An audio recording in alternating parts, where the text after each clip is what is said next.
Hello students, good morning. We start today our unit 3rd related to BSc B.Ed semester 6 of mathematics. Topic's name is, or we can say this unit first part is symbolic logic or algebra of propositions. Propositions, not preposition, propositions. Symbolic logic और algebra of propositions. इसमें मैं आपको सबसे पहले statement और preposition की definition clear करता हूँ.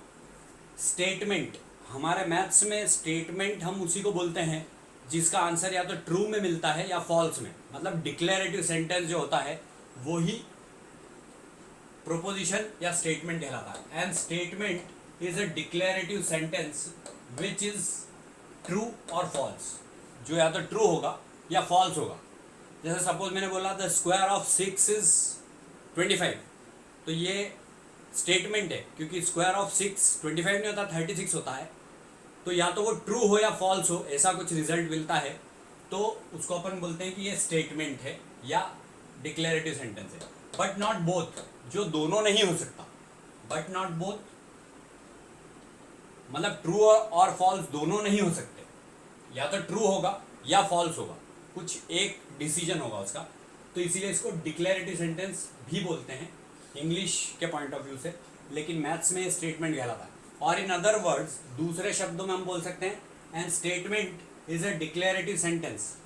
स्टेटमेंट क्या होता है? डिक्लेरेटिव सेंटेंस होता है which has a definite truth value, जिसकी कोई ट्रुथ वैल्यू होती है कोई सी. मतलब ट्रुथ वैल्यू, जैसे सपोज मैंने बोला कि Bhopal is capital of India, तो इसकी ट्रुथ वैल्यू क्या है? फॉल्स. इसकी ट्रुथ वैल्यू है फॉल्स, क्योंकि भोपाल तो एमपी का कैपिटल है, इंडिया का नहीं. तो इसकी ट्रुथ वैल्यू हमको लिखनी होती है, जिसका रिजल्ट ट्रुथ वैल्यू के फॉर्म में आता है. उस डिक्लेरेटिव सेंटेंस को हम स्टेटमेंट बोलते हैं. अब लॉजिकल कनेक्टिव्स और सेंटेंस कनेक्टिव्स जिसको बोलते हैं, उसकी डेफिनेशन देखिए. Logical connectives are the words और सिम्बॉल्स. ये वो वर्ड या सिम्बॉल होते हैं जिसका उपयोग करते हैं अपन टू कंबाइन टू सेंटेंसेस. दो सेंटेंस को या तो कंबाइन करने के लिए या दो स्टेटमेंट्स को कंबाइन करने के लिए, और उनको कंबाइन करके कंपाउंड सेंटेंस या कंपाउंड स्टेटमेंट बनाने के लिए. मतलब logical connectives are the words और symbols used to combine two sentences और स्टेटमेंट्स. जो दो सेंटेंसेस या दो स्टेटमेंट्स को कंबाइन करने के लिए जिस वर्ड या सिंबल का यूज करते हैं कंपाउंड सेंटेंस या कंपाउंड स्टेटमेंट बनाने के लिए, उसको हम बोलते हैं लॉजिकल कनेक्टिव्स. वो लॉजिकल कनेक्टिव्स या सेंटेंस कनेक्टिव्स कहलाते हैं.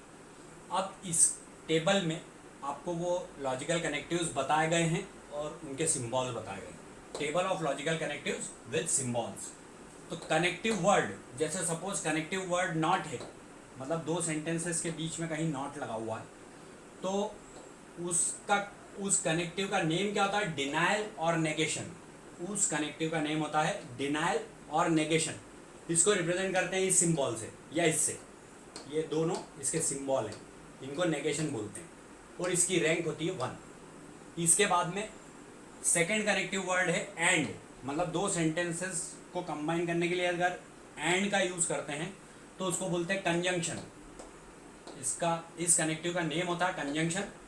इसका सिंबल ये होता है और इसकी रैंक 2 होती है. इसके बाद में आता है और कनेक्टिव वर्ड. और कनेक्टिव वर्ड को, इस कनेक्टिव को हम डिसजंक्शन बोलते हैं. Name of this connective is disjunction, और डिसजंक्शन के लिए ये सिंबल यूज होता है. इसकी रैंक होती है 3. इसके बाद में आता है ऐसा सेंटेंस जिसमें इफ और देन लगता है, उसको कंडीशनल सेंटेंस बोलते हैं. If dash then. तो इस कनेक्टिव का नाम होता है कंडीशनल, और इसका सिंबल सिंगल साइडेड एरो या implies that. It implies that का सिंबल यूज होता है, और इसकी रैंक होती है 4. इसके बाद में लास्ट कनेक्टिव वर्ड होता है इफ. IFF, या इसको अपन बोलते हैं if and only if. If and only if, जिसको हम बाय कंडीशनल बोलते हैं. बाय कंडीशनल, इसको डबल साइडेड एरो या it implies that and further implies that से डिनोट करते हैं. ये इसकी रैंक होती है 5.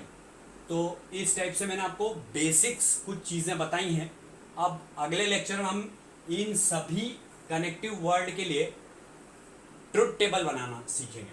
ट्रुथ टेबल में मतलब चूंकि ये बुलियन रिलेटेड पार्ट है तो बुलियन अलजेब्रा में हम केवल दो चीज़ों को पहचानते हैं, या तो ट्रू या फॉल्स। ये दो ही चीज़ें होती है बुलियन अलजेब्रा में। मतलब इसको अगर इलेक्ट्रॉनिक्स के पॉइंट ऑफ व्यू से देखें तो ऑन और ऑफ स्विचिंग सर्किट के फॉर्म में अगर देखते हैं तो ऑन और ऑफ कहलाता है। ये फिजिक्स में भी यूज़ होता है ऑन और ऑफ, लेकिन यहाँ मैथमेटिक्स में इसको अपन ट्रुथ टेबल से शो करते हैं, मतलब ट्रुथ और फॉल्स से डिनोट करेंगे।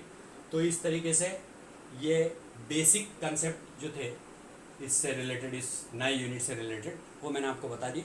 Now this lecture is now over.